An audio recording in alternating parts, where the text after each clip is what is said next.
144 PDLs nagtapos ng kurso sa loob ng Bilibid sa Muntinlupa City. RH27 Noche Kakas, ibalita mo yan, Noche. Ms. Kay at Kuya Henry, binati ni Bureau of Corrections Director General Gregorio Catapang Jr. ang 144 persons deprived of liberty o PDL na matagumpay na nakapagtapos sa kanilang kurso sa ilalim ng Development Professional Growth Program, isang kolaboratibong inisyatibo sa pagitan ng Bucor at ng University of the Philippines Open University. Ang graduation ceremony ay ginanap sa medium security compound ng Bucor and National Headquarters sa lungsod ng Muntinlupa.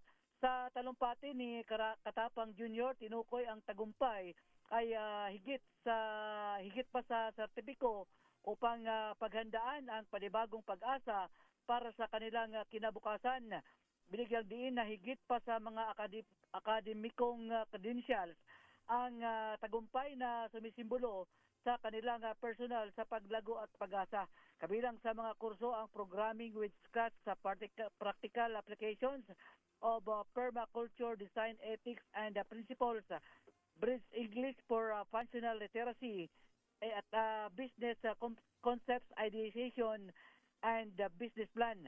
Dagdag pa ni Katapang, ang edukasyon ay gumaganap ng isang mahalagang papel sa pagkamit ng kanilang tunay na pagbabago. RH27, Noche Kakas, una sa Pilipinas, una sa Pilipinas.